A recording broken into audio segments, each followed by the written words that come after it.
They were supposed to come back down the mountain by sunset. 12 children, one teacher, a bright October sky, and laughter echoing through Yosemite's ancient peaks. They posed for a photo, grinning, innocent, alive. That was the last anyone ever saw of them. No blood, no struggle, just silence. For 12 years, the forest kept its secrets. Then, deep within a newly unearthed cave, a team of explorers uncovered a chilling graveyard, bones laid carefully, deliberately. Among them, a familiar charm bracelet. One name etched in rusted metal, Chloe. She was the quiet one, and she remembers everything. The camera clicked just as the wind caught Chloe's braid. She squinted against the sun, cheeks flushed from the climb, the weight of her backpack tugging her slightly off balance. To her left, Lily threw her arms around Ava and Kate, laughing about something they'd whispered moments before. On the far edge, their teacher, Miss Nolan, held up 2 fingers in a peace sign, smiling like the moment might last forever. It didn't. The photo would become infamous, plastered across news reports, printed on milk cartons, lit by candlelight at vigils. 12 kids, one teacher, all gone. But in that instant, everything felt infinite. Blue skies, sharp air, the scent of pine and granite. Chloe barely remembers what the joke was or why she'd smiled. Only that she did. We were happy. Her voice now whispers, hoarse with time.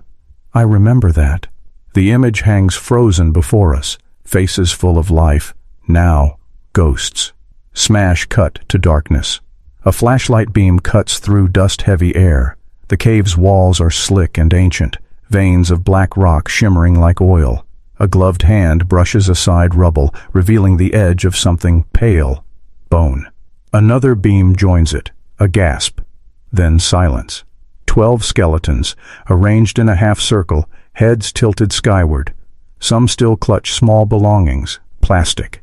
Bracelets, shredded backpacks, a half-melted candy wrapper. Time hasn't scattered them. Someone, something, placed them like this. Among them, a tiny silver locket. It glints in the light. The same one Chloe wore the day they vanished. Back above ground, reporters swarm. Search teams weep. Parents fall to their knees. But somewhere, alone, unseen, a woman watches the broadcast. She runs a finger along a weathered, rusting compass. Her eyes are hollow, sun-worn, but bright with memory. I told them not to follow the voice, she murmurs. She turns off the screen and walks back into the cave. Dylan Reyes had never liked answering unknown numbers, especially not in the middle of the night. But something about the way his phone vibrated on the nightstand, slow, urgent, insistent, made him reach for it before he was even fully awake. He didn't recognize the number, but his gut clenched the moment he answered. Dylan, it's Joel, from the survey crew. His pulse kicked. We found something. He sat up slowly, the sheets cold with sweat. Where? South of Mirror Lake. New collapse opened up a shaft. We mapped part of it, and, a long pause. There's stuff in there. Old gear, human remains. It's bad, man. Dylan stood, already pulling on jeans. What kind of gear? Joel hesitated. One of the bags has your name on it. Everything in Dylan's chest seemed to fall into his stomach. That's not possible, he said, but his voice cracked. It's your name, man.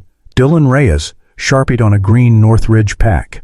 He didn't remember the drive, just the endless road cutting through sleeping forests, headlights slicing the dark. He hadn't set foot in Yosemite in over a decade. He'd told himself he never would. But the truth was, he never really left. The morning he was pulled from the woods, covered in blood, shivering, mute, he was 11 years old. And he was the lucky one, T. He's survivor, the kid who didn't go with the group, the kid who stayed behind when the others entered the cave. At least, that's what they said. But Dylan remembered something else. Not clearly.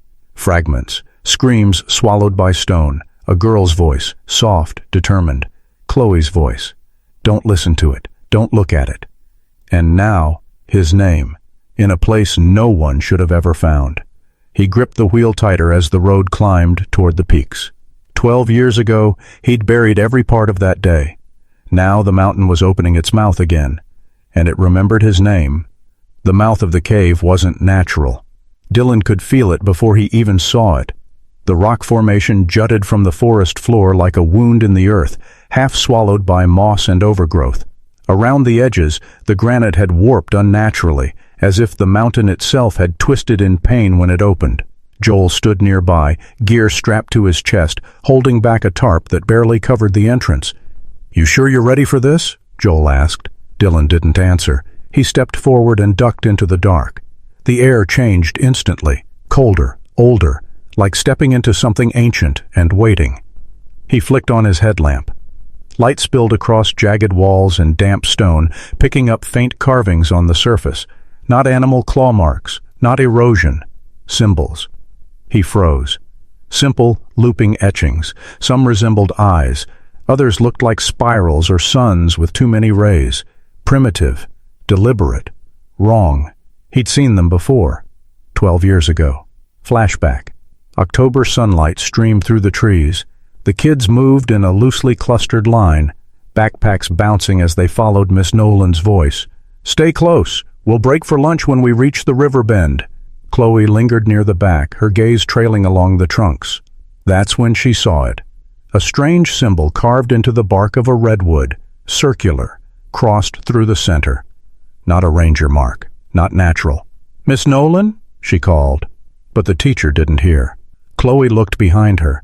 The others were giggling, pushing each other. No one else saw it. Or maybe they didn't want to.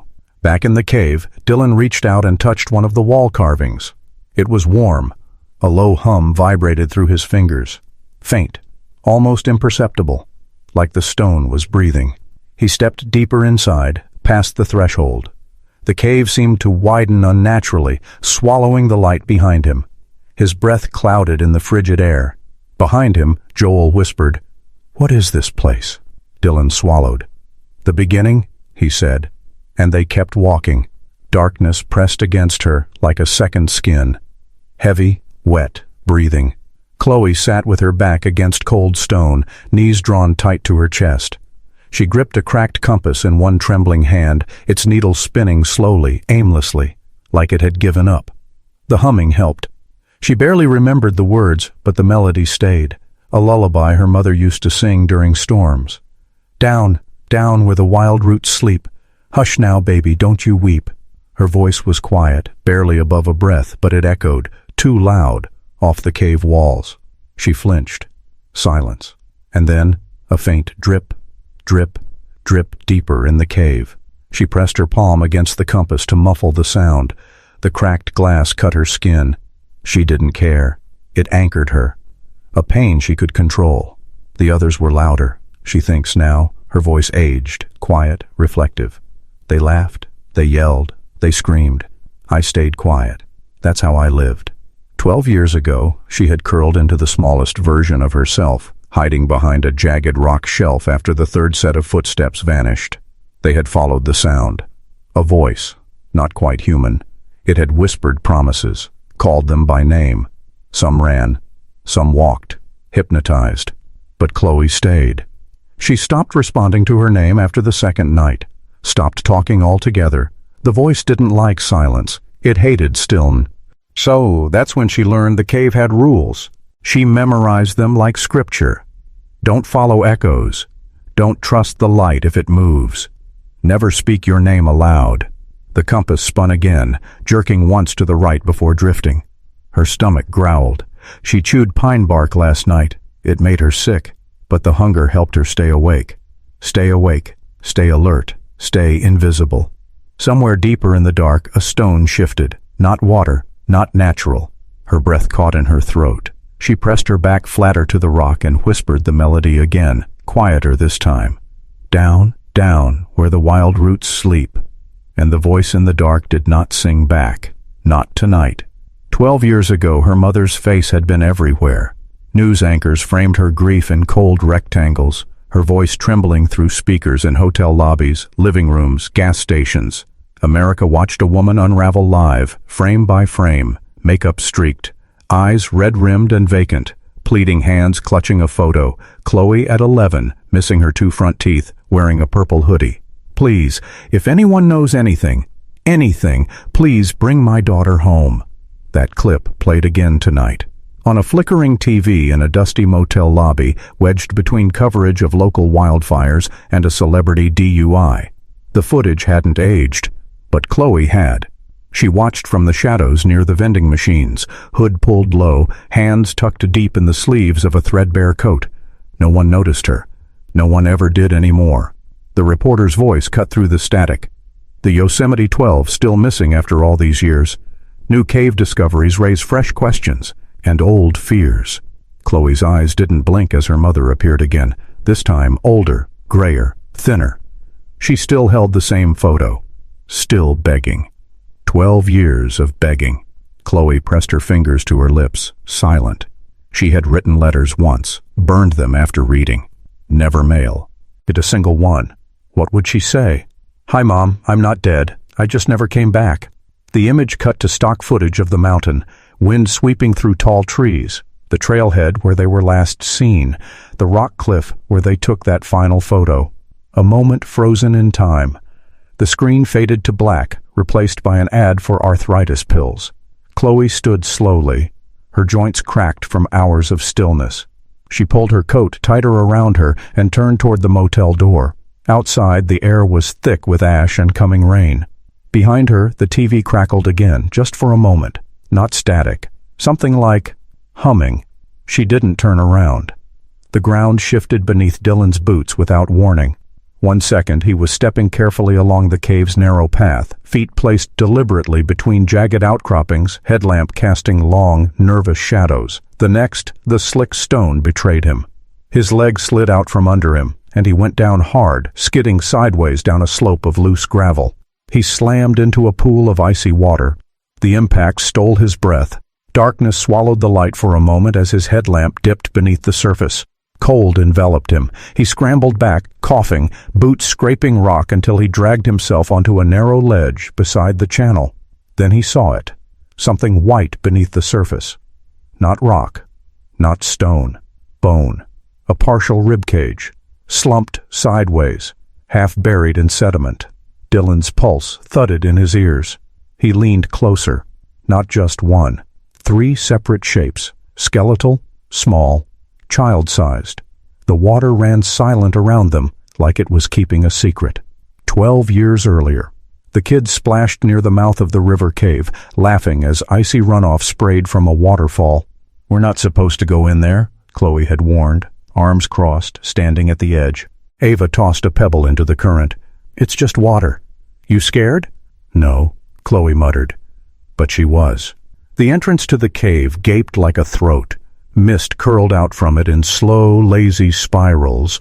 The sound inside wasn't just water dripping. It sounded like someone breathing. Miss Nolan shouted from up trail, her voice growing faint. "Don't go far!" But some of them had already started inching toward the dark. Back in the present, Dylan's hand hovered over the water. The bones didn't look broken. They looked placed, arranged almost peacefully, fingers still curled. He shivered and glanced back into the depths, deeper into the cave. The walls narrowed, the ceiling dropped. But something ahead shimmered in the darkness, like the faintest reflection. A light, or just his own? Behind him the water whispered, soft as silk. "D-Lan." He spun. No one there, just blood in the water. They were supposed to take the West Trail. Miss Nolan knew it by heart, had hiked it every fall field trip for 6 years. Wide switchbacks, safe footing, views of the basin. Predictable. Safe. But that morning, as they reached the ridge split, the marker post was missing. A tree had fallen across the path. A mudslide had rerouted the stream, and the eastern trail, less traveled, overgrown, looked passable enough. She hesitated. The wind picked up. A storm brewed low on the horizon. The kids were tired, cranky. The planned path would add 2 hours. The shortcut? Maybe 30 minutes. She did the math in her head, lips pressed tight. She turned to the children. "All right, everyone, stay close. We're taking a detour." She smiled, but her hands trembled. Chloe's memory. Now. She remembered how Miss Nolan's knuckles turned white on her hiking pole, how she looked back too often, how she kept checking the compass, even when the sun was high and clear. She was scared too, Chloe whispers. The trail narrows. Wedge shrubs closed in. Symbols appeared on tree trunks, small ones at first, etched low like by a child's hand. Some looked like eyes, others like mouths, open and screaming. No one said anything. By the time they reached the mouth of the cave, it was already too late. Miss Nolan paused at the entrance. "Just a quick look," she said. She didn't mean to go inside. But something inside called her. A sound, a whisper, a familiar voice. Chloe remembered the way the teacher's eyes glazed over, how she took 2 slow steps forward and disappeared into the dark. The kids followed, one by one, drawn like moths. Chloe stood at the threshold, frozen. The cave breathed against her face, damp and warm and wrong. She looked back at the trees. No birds, no wind, no way home. Then she stepped inside. The dark swallowed her whole. Chloe had stopped counting days a long time ago. Time moved differently in the cave, like a slow leak from a cracked jar. No sunrises, no clocks, just the drip of water, the flicker of hallucinated light, and the breath of stone all around her. She'd carved notches into the wall at first. Eventually the wall filled. Then she stopped bothering. Now she kept the rules. Not written down, no pen, no paper. They lived in her bones. A list whispered to herself over and over like a prayer, like a shield. Rule 1. Don't follow echoes. They're not real. Not your voice, not your friends, not your mother. No matter how much they sound like them, no matter how close they seem, if you chase them, you don't come back. Rule 2. Don't trust the light. Real light doesn't move like that, doesn't flicker when there's no flame, doesn't pulse like breath. If the light's dancing, run, or hide, or pray. Rule 3. Never speak your name aloud. It remembers names, the voice, the thing. It likes names. Chloe sat curled beside a narrow shaft where cold air hissed like breath. Her flashlight was long dead. The cracked compass in her hand hadn't stopped spinning in days. Still she held it like it mattered. Something shuffled beyond the wall. She didn't move. Instead, she whispered the rules again. Quiet. Steady. Not for comfort. For survival. From the far end of the chamber, a faint light flickered, blue, rhythmic, like a heartbeat. Then it stopped. Then it moved, closer. A breath caught in her throat. Her fingers curled tighter around the compass. She could feel it now. Not just hear it. Watching. From behind the rock.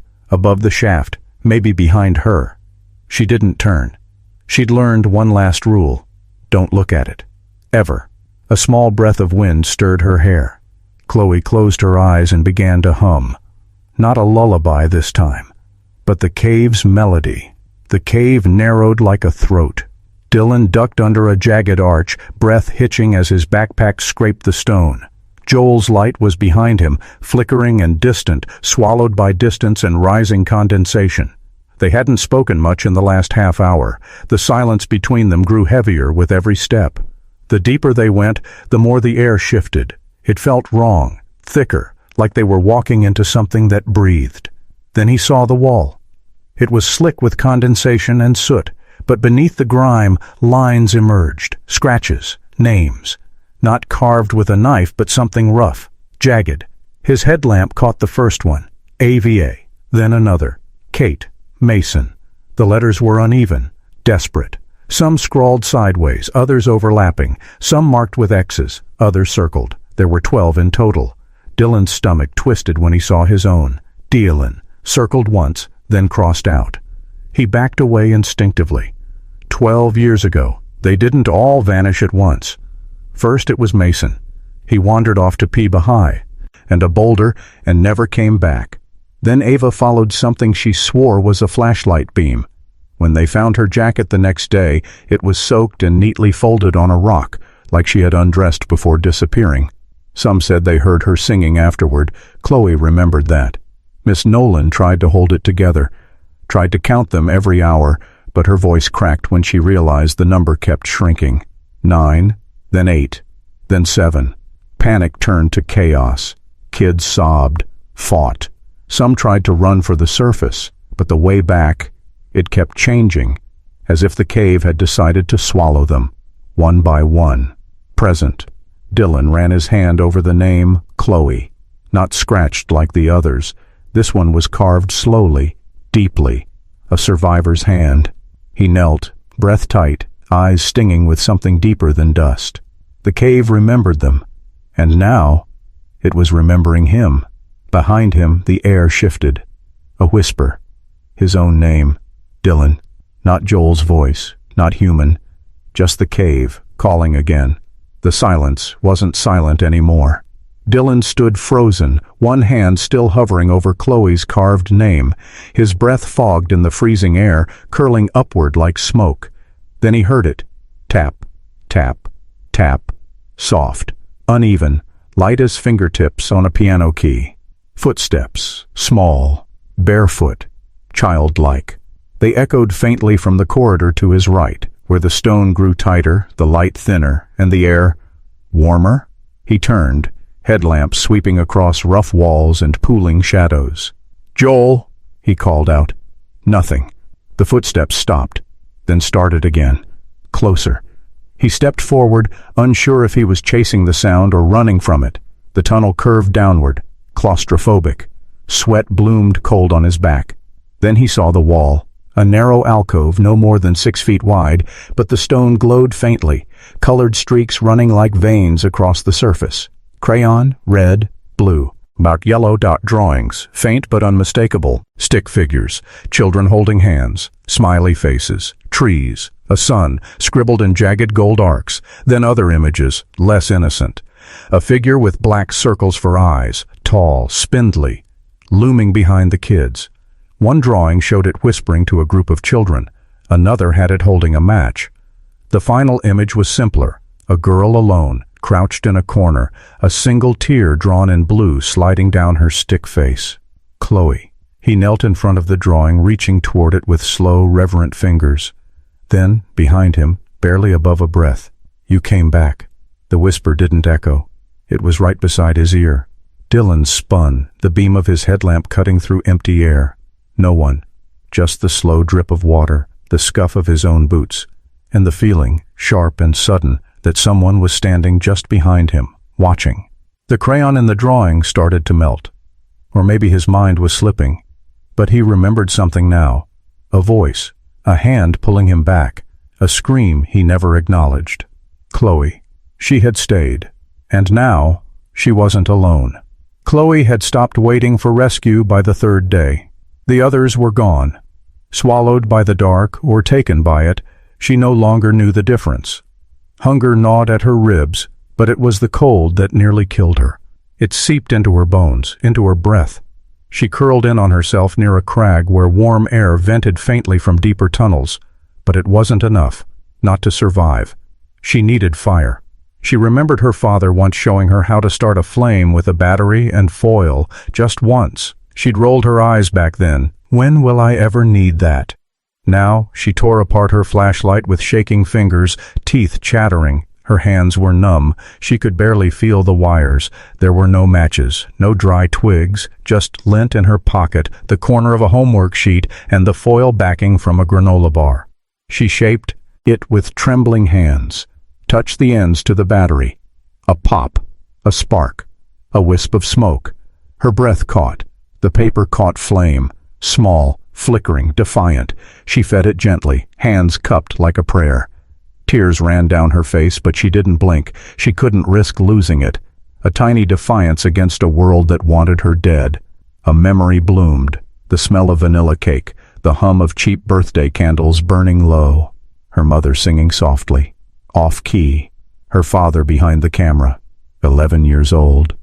Pink frosting on her nose. One wish she never said out loud. Don't let things change. Now crouched beneath a mountain, smoke curling up toward stone, she whispered a new wish into the flame. Let me see light again. She stared at the fire until her vision blurred, until it became her mother's face again, smiling through candlelight. Then the flame hissed out. Darkness reclaimed everything, but the heat lingered, and so did she. Dylan ducked into the narrow passage, his breath fogging in the air that grew unnaturally still. The corridor sloped down, twisting like intestines, and then opened, suddenly, into a cavernous void. He stepped into silence, but the silence wasn't empty. The walls pulsed faintly with moisture, glittering where his headlamp passed. The space echoed with its own heartbeat, or maybe it was his. Then he heard it. A whisper, not behind him, not beside him, inside the walls. Lily. A pause. Then Mason. Ava. The names were soft, drawn out, pulled like threads through water. They floated across the space, bouncing off curved stone. He held his breath and turned in a slow circle. They kept coming. Kate. Jared. Miss Nolan. One by one.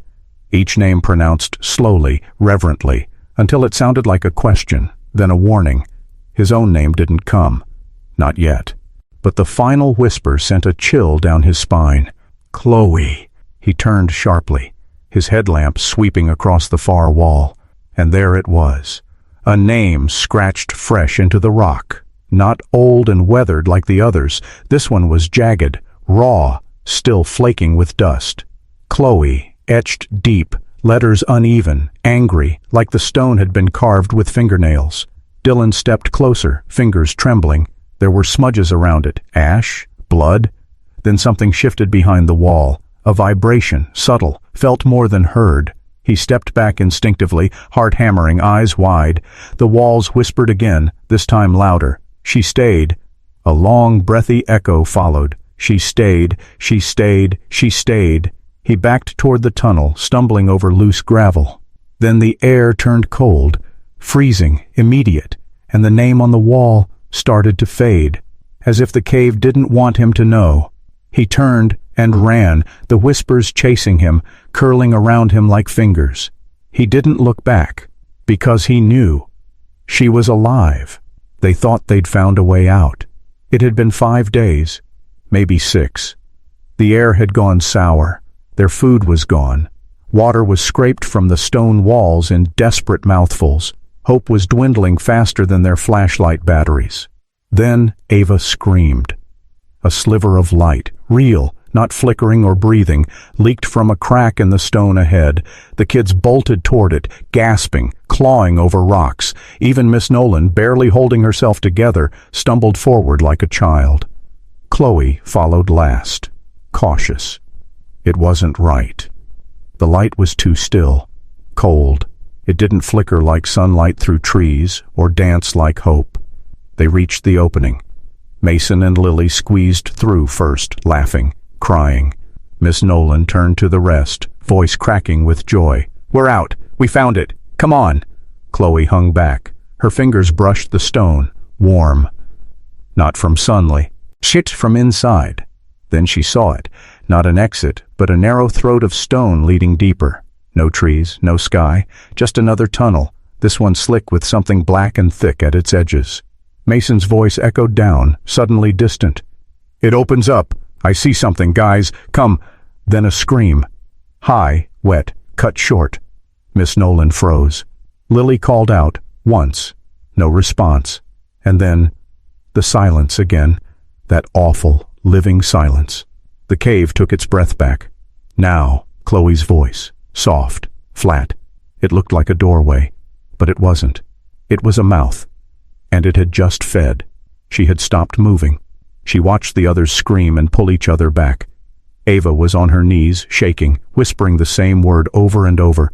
"No, no, no, no, no." Miss Nolan backed away, slowly. Then the light inside the exit shifted. It pulsed once, blue, then red, like veins just under skin. That was the last time they ran toward anything. After that, they only ran away. The radio cut out halfway through Joel's sentence. Static buzzed, then silence. Dylan tapped the earpiece. "Joel, come in. Do you read?" No answer. Just the hollow drip of water echoing through stone.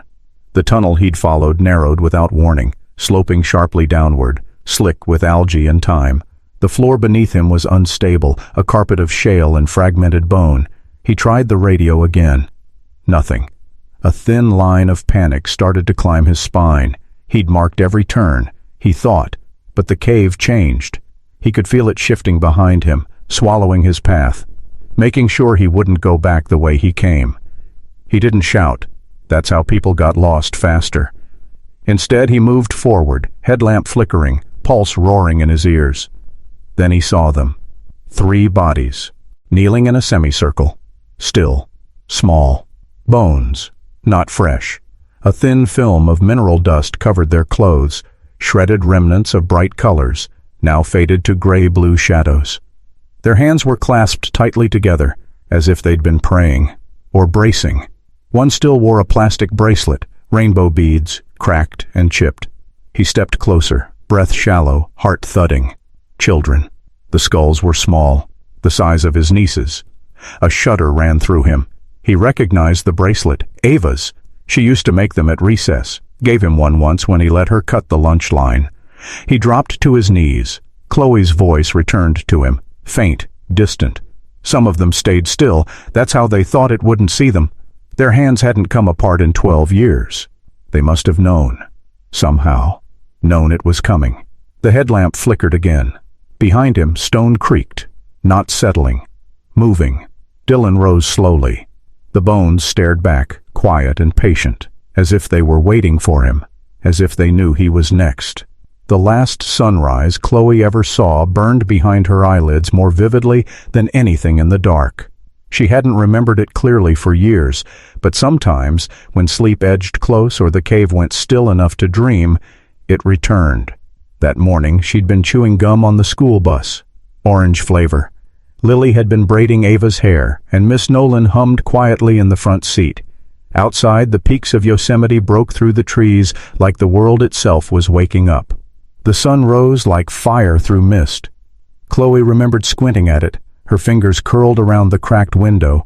It looked warm, alive, real. She didn't know then it would be the last time she'd feel it on her face. Now, buried in darkness, she cradled the broken shard of a mirror between her palms. It had belonged to Miss Nolan, snapped from her compact before she disappeared. Chloe used it sparingly. Not to see herself, she hadn't looked at her own reflection in years, but to catch the light. Faint beams, the occasional glow from phosphorescent stone. Even her tiny fires, when they sparked, were enough. She would angle the shard to catch it, bounce it, move it across the cave wall like a tiny sun. A reminder, not just of light, but that light could still be made. Now she sat beside a silent pool, mirror shard pressed between her fingers, its edge biting skin. The last fire had died hours ago, but a faint silver glow trickled from a crevice above, a rare crack in the rock that let the moon slip in. Weak, thin. She caught it, turned it, cast it onto the wall beside her, just enough to see her shadow. Still here, still someone. She traced the outline of her silhouette with a dirty fingertip. Then, on the wall beside it, she drew a sunrise in ash. Her breath trembled. The mirror flickered, losing its hold, but the outline stayed. The sun was still hers. Even here, Dylan had seen animals torn apart before. Backcountry trail rescues gone wrong, bear attacks, even a cougar mauling that left a tent soaked with red. But this wasn't that. The clothing lay across the cave floor like it had been peeled off. A shredded hoodie, purple, dirt-caked, soaked, but unmistakable. Ava's. He remembered her wearing it during the hike, pulling the sleeves over her hands when the wind picked up. The zipper was bent at a sharp angle. The back was torn in a long, curving line, not from wear, not from rocks, from claws, or teeth, or something worse. He dropped to one knee, fingers trembling as he touched it. The fabric disintegrated slightly under his grip. Threads loosened like hair falling out. A scrap of beaded cord was still looped through the cuff, matching the bracelet he'd seen on the skeleton earlier. Something dragged her, or hunted her. The cave went quiet around him. Too quiet. No dripping, no echo.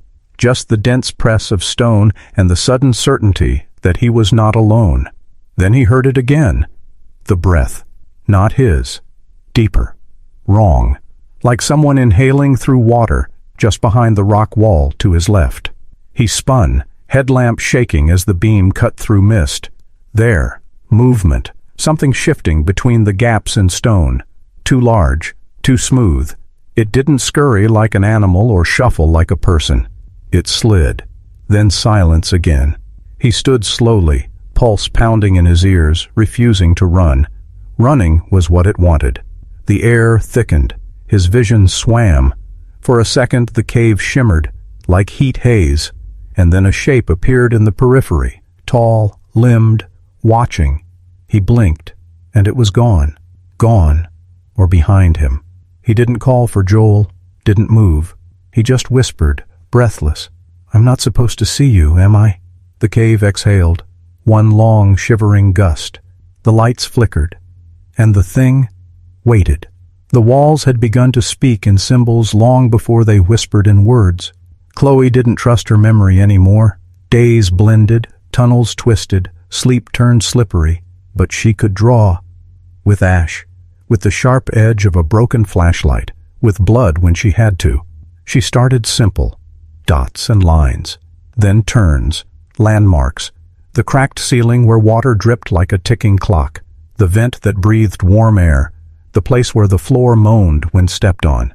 It became a ritual. Every time she moved, she marked the wall behind her. Tiny arrows, circles, a square with a jagged line, that Mia, meant danger. A star meant warmth, an X meant don't go back. By the end of the third week, the stone was her journal. She didn't know if anyone would ever see it. She only hoped someone might. Now. Dylan crouched in the narrow chamber, the headlamp's dying light washing across a wall covered in marks. At first it looked like chaos, graffiti carved by time, but then he noticed the repetition, the intentionality. He squinted. An arrow, a star, a loop. It wasn't just symbols. It was a path, a map. He stepped back, tracing the markings with his gloved hand. The direction pointed away from where the search teams had focused 12 years ago. She hadn't died where they thought. She'd moved, traveled, survived. Each cluster of marks tracked her journey deeper. Some were fresher than others, and one, near the end of the spiral, had a single word carved in shaky letters.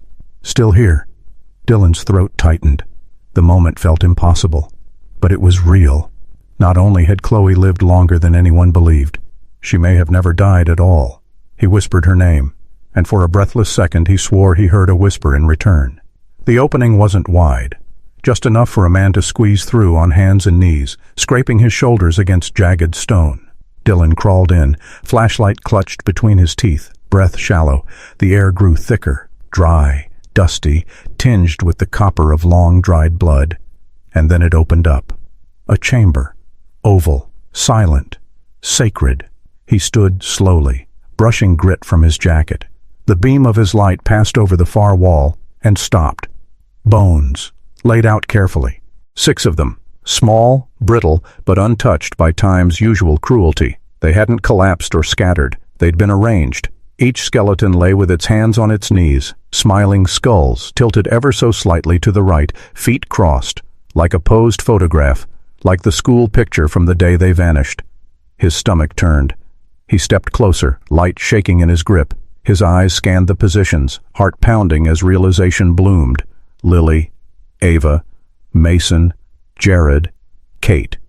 Their positions matched exactly. He remembered Chloe's narration from the photo. We were happy. I remember that. But someone, or something, remembered more. It had recreated the image. In death, each skeleton wore some small remnant of their former selves. A rainbow bead bracelet, a pink sneaker rotted through, a cracked pair of child-sized glasses, and in the center, an empty space. The 7th spot. Chloe's. A dark smear of soot marked where her body should have been.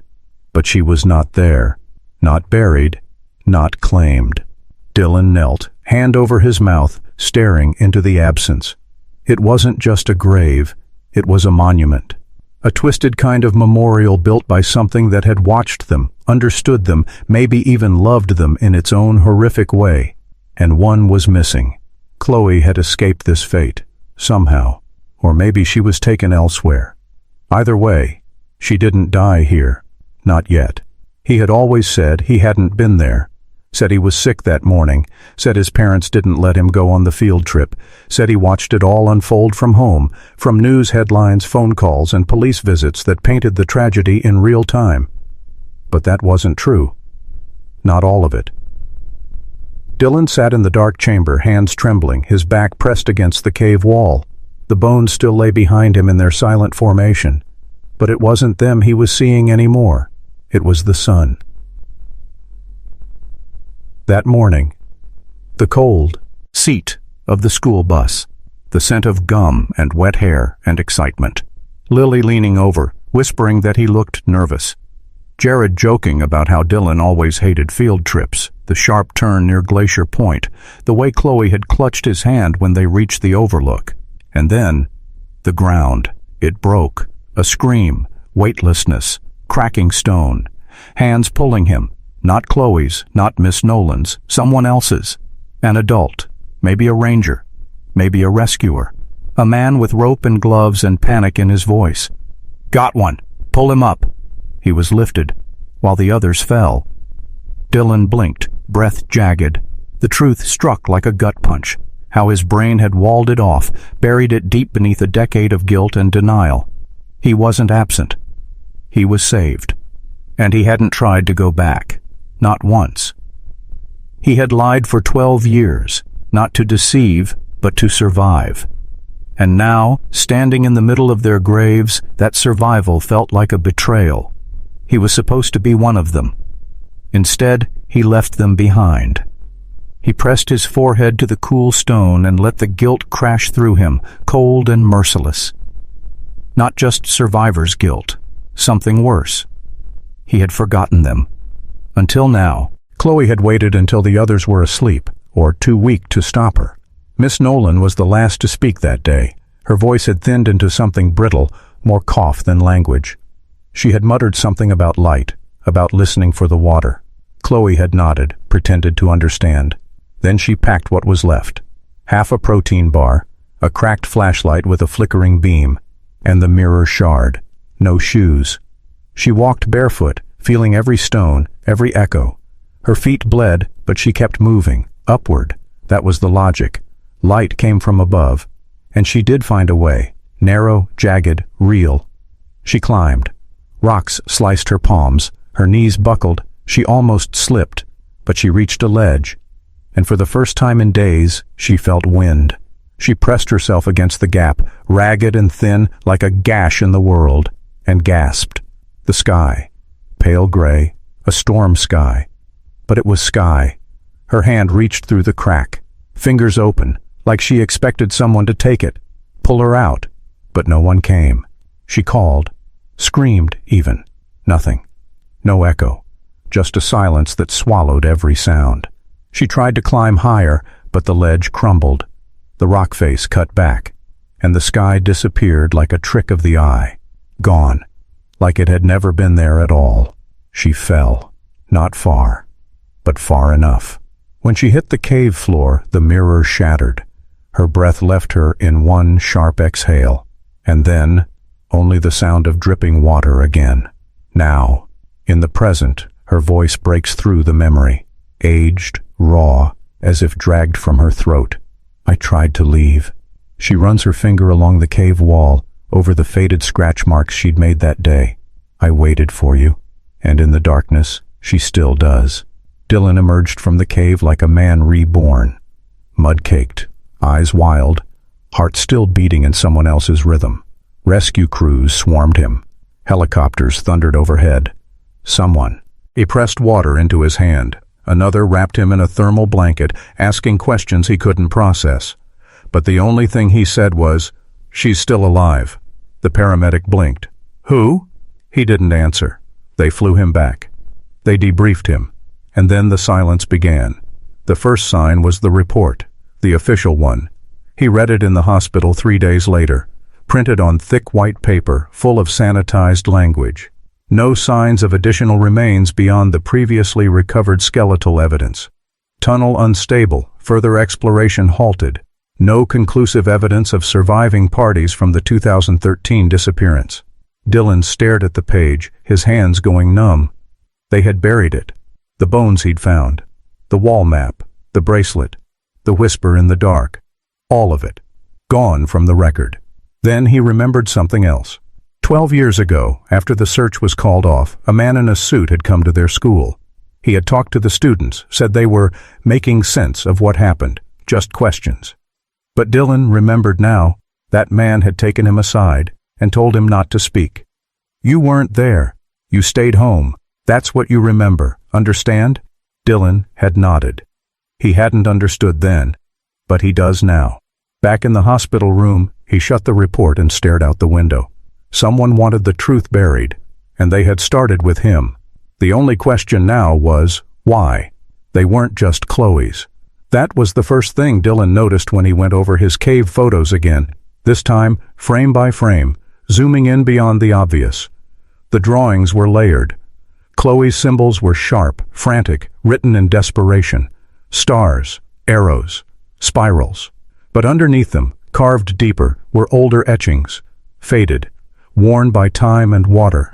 They curled like smoke, repeated in patterns he couldn't decipher. One symbol, 3 vertical lines beneath a car, appeared more than once. He uploaded the photos to a folklore archivist in Mariposa. An hour later, she called him. Her voice was shaking. That cave, it matches an oral legend.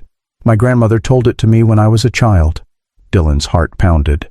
They called it the Cave of Echoed Children, she continued. Old Miwok stories. It's not well documented, kept quiet, even among locals. What does it mean? They say the cave calls to children, lures them, that it mimics voices, that if a child wanders too close they hear something. Familiar, a friend, a parent, a promise. So they follow. And? They don't come back. Dylan said nothing. There's one carving that shows a girl with a broken sun above her head. Another shows bones forming a spiral. My grandmother used to say, the children echo, but only one remembers the way out. A chill ran through him. Only one. Chloe. He stared at the photographs again, now with new eyes.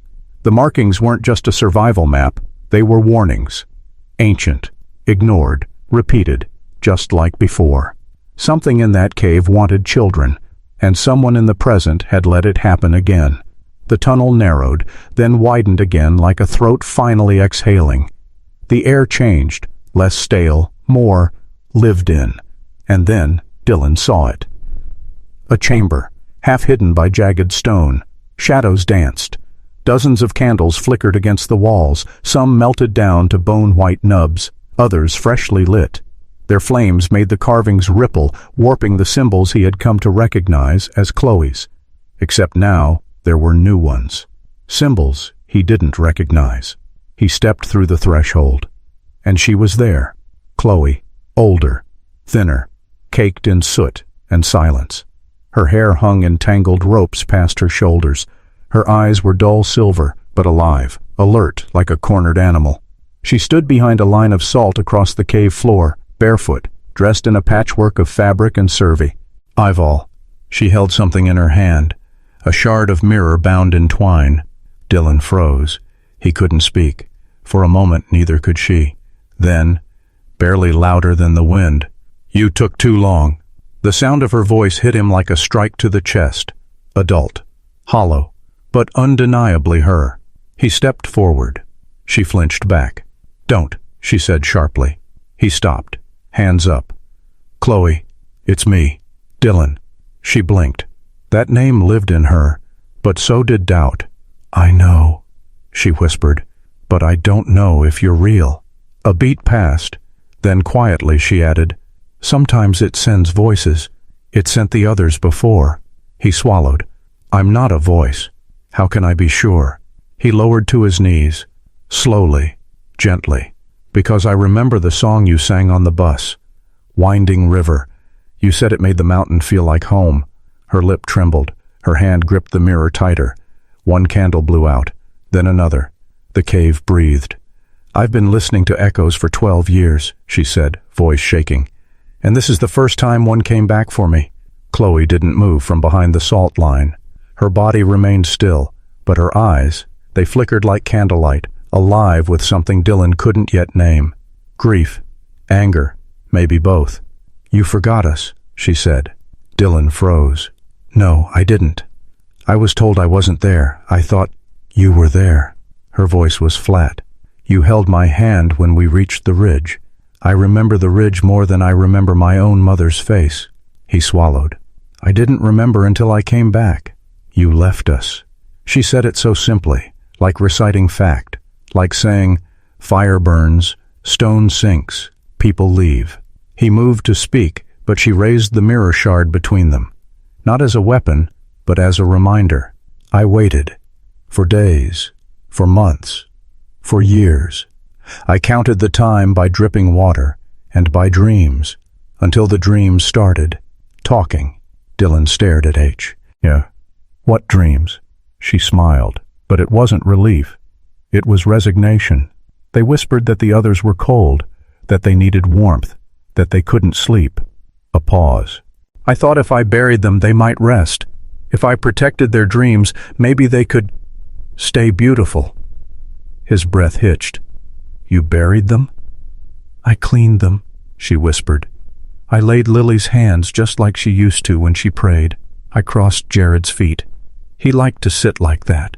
I gave Ava her bracelet. They deserved peace. Chloe. That was years after they died. I know. She looked away. Her jaw trembled. I think something down here helped me, or watched me, or maybe it was me. I don't remember everything. I stopped trying. Dylan stepped closer to the salt line, but her eyes snapped back to his. No further. He froze. Why? He asked. She tilted her head. Because I don't know if I brought the dark with me, or if I became it. Dylan extended his hand across the salt line. Chloe, come with me. Please. She looked at his outstretched palm like it was made of flame. Her breath quickened, eyes wide. Not with joy, but with conflict. She stepped forward, just enough for the firelight to catch her face fully. I don't know if I can leave, she said. Every time I've tried, it changes. It's a cave, not a prison. Chloe shook her head. Then why does it breathe? Before Dylan could answer, a low rumble pulsed through the floor. A sickening, alive vibration. The candles wavered, flames dancing wildly, pebbles rattled at their feet. A second quake, deeper, more focused, like something massive had just turned over beneath them. What was that? He asked, already knowing the answer wouldn't be simple. Chloe was already backing up. It's never let anyone leave after dark. After dark? You said this place has no time. She looked at him. It does now. Suddenly, the far tunnel collapsed with a deafening roar, stone slamming against stone. Dust burst into the chamber. The salt line blew inward. Dylan coughed, pulling Chloe forward by instinct. We have to go. Now. They ran. He guided her through the route he memorized, the tunnel he had carved in with. But it was changing, passages narrowing, walls sweating. The air thickening like lungs filling too full. Behind them, a sound began, a distant, rhythmic thudding, like footsteps. Giant ones. Chloe stumbled. Her hand scraped against the markings. They're moving, she gasped. The drawings. They weren't like this before. He didn't stop. Couldn't. A jagged stone tore at his ankle. He gritted his teeth, pulled her up, kept running. Just before the final turn, the tunnel split, a fork that hadn't been there before. Left, familiar. Right, dripping. He hesitated. So did she. And then the walls screamed. Not a sound, a sensation. Vibrations that shattered thought. They had to choose. Now. The moment Dylan chose left, the cave chose no. The walls lurched. Stone cracked like thunder overhead. The ground split under his feet, and suddenly, Chloe was gone. He spun. Chloe! She was behind him, just feet away, staring down the right-hand tunnel. The dripping one. The wrong one. But to her, it wasn't wrong. It was familiar. I know this place, she whispered. It's where they rest. No, Dylan said, voice rising with panic. You don't have to go back. The rumble deepened. Pebbles rained down. A massive crack sliced through the floor between them, too wide now to leap. Dylan reached across the divide. Chloe, grab my hand! She looked at it, then at him, and smiled softly. Not in fear, in peace. They're still here with me, she said. The candles behind her flared, then extinguished one by one, pop, pop, pop, until she was just a silhouette swallowed by shadow. Dylan screamed her name. The cave roared back. The tunnel behind him gave a final groan and collapsed, stone slamming down in a curtain of dust and noise. He had seconds. He turned and ran. He barely made it out. He tumbled into the cold night air, coughing, bleeding, broken. Searchlights caught his figure as rescuers descended like angels from the ridge. They found him screaming for her.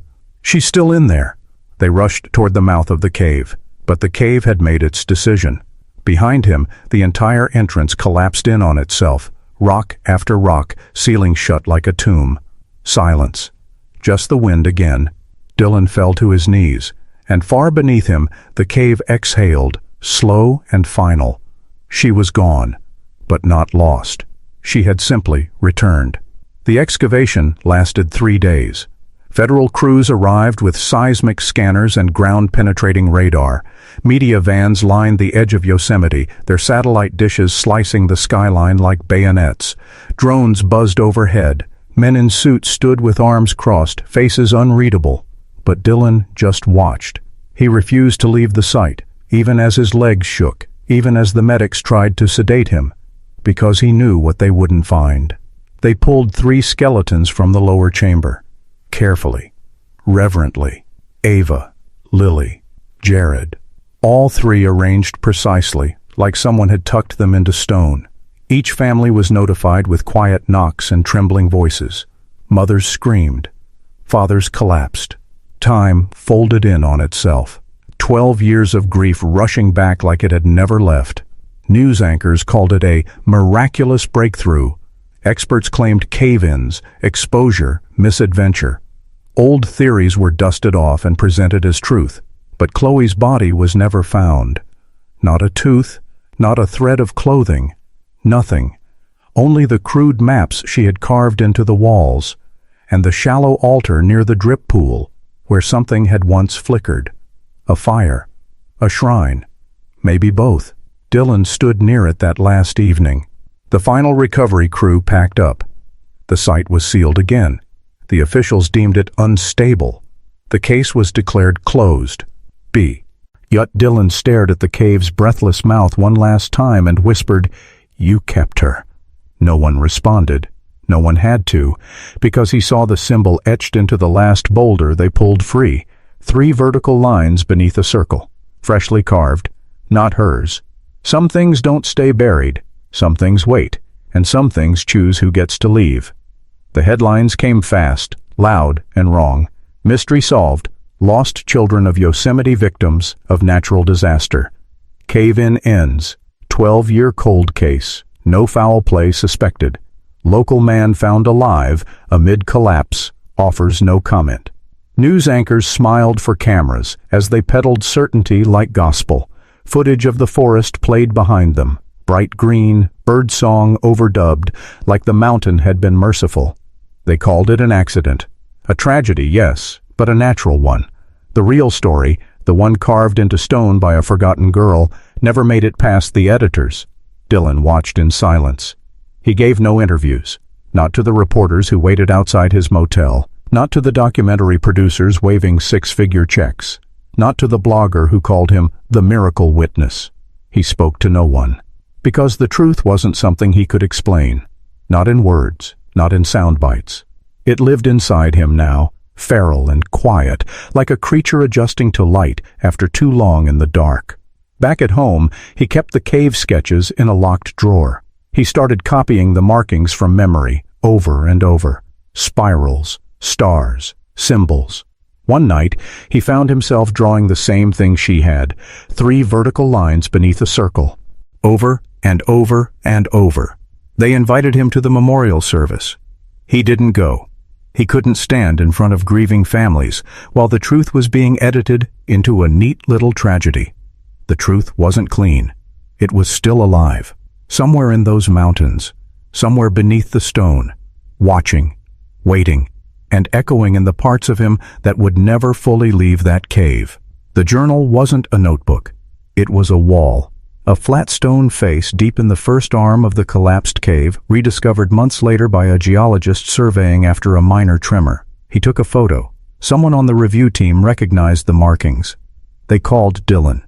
He arrived before dawn, long before the press or the rangers. The site was quiet, sealed off.